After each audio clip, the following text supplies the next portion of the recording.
Welcome to New York City Visions. I'm your host and fellow New Yorker, Herb Malsman. The sound you're hearing in the background. Where we are today, we're at the New York City Regional American Youth Circus Organization Festival. And it's Sunday, October 16th, Sunday, October 16th, 2011. And we're at the Circus Warehouse, and we're in Long Island City. And the way I got here was I got the number 7 at the Grand Central and took it one stop into Long Island City to Vernon and Jackson Avenues. What we're looking at right now is a group of children, a group of kids from different ages. We're passing by a young lady right now that's practicing on the trapeze, and there's some people watching with course parents. And this is I was speaking to one of the principals here at the circus at this event, and I was saying, so this is the way it begins when you decide you want to run away and join a circus. That this is where it begins, and she made it very clear. I believe her name was Miss Monsoon, not Mansour. There's no R. Monsoon. We'll be meeting her in a little while. She pointed to her heart and she said, "Here is where the beginning happens to run away and join the circus." So that's what's happening over here. We're getting ready. I believe we're going to be with Vivica Gardner, and she's with Circus New York City, and we're going to talk about the site, the website, Circus New York City. They post gigs for clowns and magicians and mimes, and so you would go to the site Circus NYC, and you can find gigs in your area, or you can hire or get volunteers to come out and entertain. We're just kind of scrolling around and passing by a juggler right now. And he's got the, I think I confused it. While I'm coming through, might as well start with you. You're juggling, and give us your background, your name, and your experience, and how's it going? Hi, John Mason. I'm just one of the parent chaperones here today. You're a parent chaperone, but you're also a juggler. I'm just a hobbyist. So in other words, you're juggling your children today and your hobby, and you're out here at this event. Absolutely. Do you want your child? Who are your children here, and what are they? I have my son Bennett here, who's doing the trapeze class and enjoying that. Okay. Now you're a juggler. Have you done it professionally, or you said just a hobby? Just a hobby. Would you like? Again, your son's name is? Sorry? Your son's name is? Bennett. Bennett. Would you like him to join the circus or perform the circus? Well, that's up to him.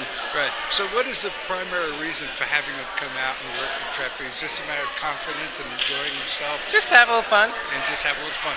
And how long have you been juggling? A number of years. A number of years. Actually, I learned in college in a class in clowning, but I've been practicing lately.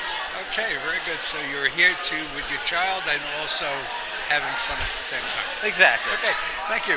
Okay, and your name again is? John Mazer. John Mazer. M-A-Z-E-R. E-R. Thank you, John. J-O-N. J-O-N. Yes. John Mazer. Jonathan Mazer, John for short, J-O-N. You got it. Are you writing an article? No, I'm doing radio pieces for audiobookradio.net out of the UK and Internet Archive. Okay, great. So the world will hear you. Good. Not just Manhattan. Okay. Do you have a card or something? I look it up on the As a matter of fact, I just website? ordered cards from Vistaprint a couple of weeks ago, and I don't have them yet. Can you email me the copy of the show or the link to it? Oh yeah, I'll give you my email. Well, I'll be floating around for a while, and I'll give you I'll get your email address, and I'll send it up there. Great. Thank you, John. Without the H. Nice to meet you. Nice to meet you. Okay, moving along. So he's here with his child, his son, and he's a juggler. He's a hobbyist.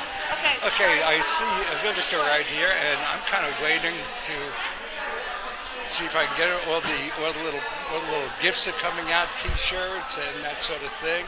And you're Ms. Mansour, is that correct? Mansour. Ms. Mansour from the Bindlestone Family Circus at your service. How do you spell your last name? M-O-N-S-E-U. So there is no R. There's no R. Okay, we're going to get back to you in a little while. Okay. We're going to do a piece with Vivica, and then we're going to speak. I've been just stealing stuff from Michelle without asking her, and I hate it when people do that to me, so I should make sure they both get back. Thanks. And the tape, right? Yeah. Okay, Vivica Gardner and Miss Mansour. I'm sorry, I didn't realize you were going to be interviewing people. I really thought that we could just work and you would be able to talk to people. So let me see. Oh, no, I'm just going to float around Okay, a little bit. so let me finish. But I do want to get with you. We will.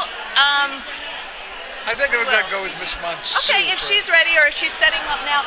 And then you can also talk to kids, too. You got it. Okay, while you're setting up over here, explain the background, the history of this event, and Bindle Stiff Family Circus. This event is the very first New York City regional festival of the American Youth Circus Organization. American Youth Circus Organization was founded 15 years ago, I think, by Kevin O'Keefe and a few other people. Kevin's actually here today, so I'll let you talk to him about how the Youth Circus Organization coalesced. But basically it was a way to bring together all of the people in the United States who are working with kids in youth circus capacity, whether it's in an after-school program or on a Saturday club or summer camps, and to bring those people together so that there could be communication about standards, about skill training, about safety practices, and about the joy of learning circus skills and sharing circus skills. They have national conferences a couple of times a year.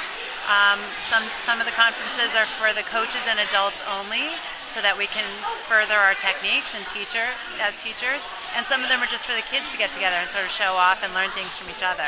So this is one of those gatherings where kids can get together with coaches from other disciplines, learn new tricks, new skills, and at the end of the afternoon they're actually going to do a show and sort of present some of the material that they learned today and some of the things that they've been working on.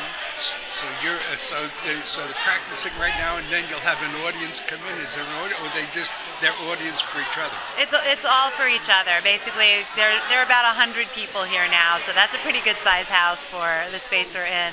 Bindle Stiff's involvement is Bindle Stiff Family Circus was founded here in New York City about 17 years ago by myself and my partner Keith. We are circus variety people. We tour all over the world, and our kind of particular discipline, I guess, is along the lines of vaudeville. We don't work with animals. We don't have a tent. We're sort of an indoor variety arts troupe. And in 2003, after touring the world and producing lots of shows here in New York City, we started working with kids in the capacity of creating a professional showcase for them. So youth circus programs can come to Bindle Stiff's Cavalcade of Youth and have a professional stage where they can present the acts and skills that they've been working on and develop those skills into a professional working act. So it's sort of a mentoring program. Okay, so Bindle Stiff family. Talk about the Bindle Stiff. Have you already? I don't think you did. Talk about the Bindle Stiff family and how what is the tradition or what is the history? The Bindle Stiff Family Circus is a family of choice. Did we speak about this yet? I don't think No, so. we haven't. Bindle Stiff Family Circus is a family of choice. None of us come from generations of circus background. All of us come from, kind of families where we were expected to be doctors, lawyers, and teachers.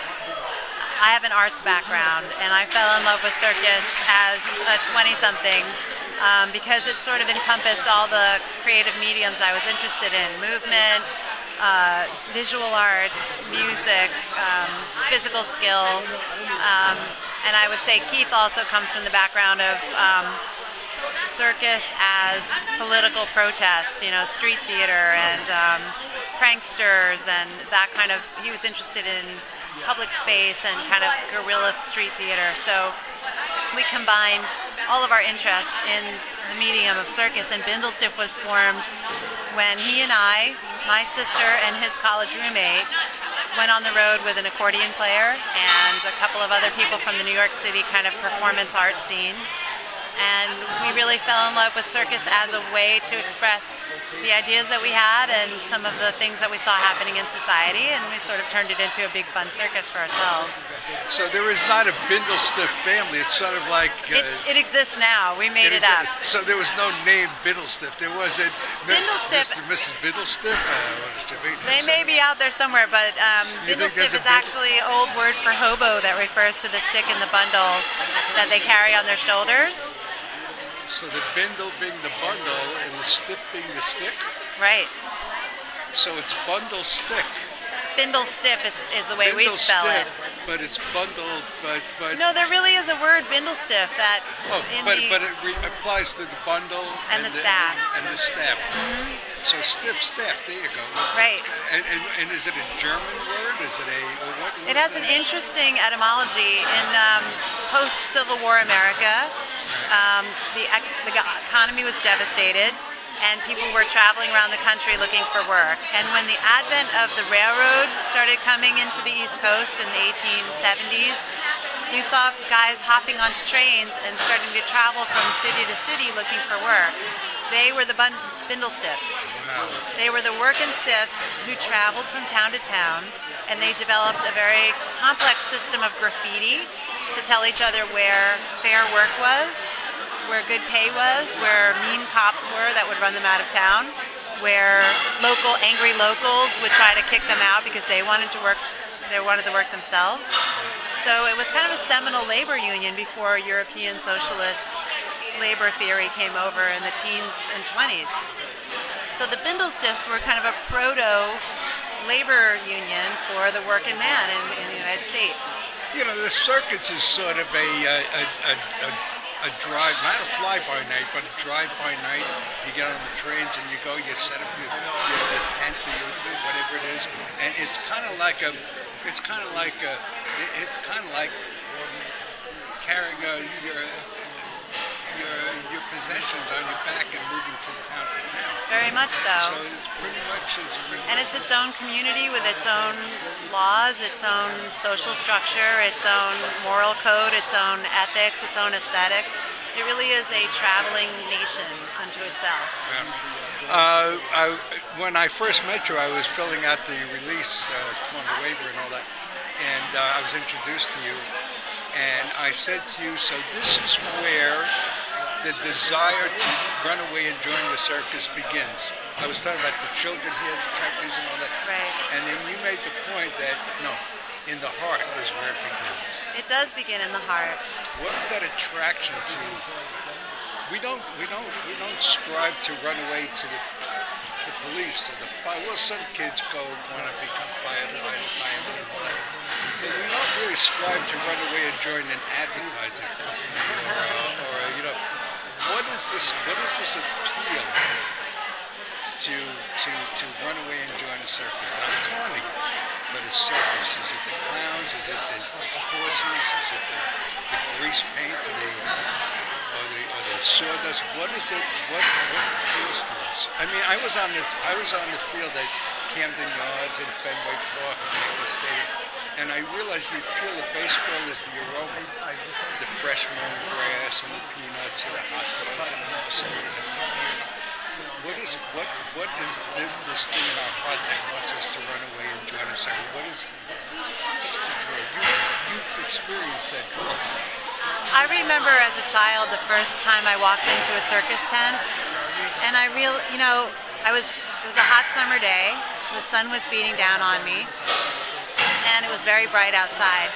And I remember very distinctly walking into this tent, and the light changed, and I could smell the animals, the sawdust, and I just felt like I entered a magical cave, like Socrates' shadow wall. It was a place outside the ordinary. I'd never experienced anything like that magical bubble that the tent represented.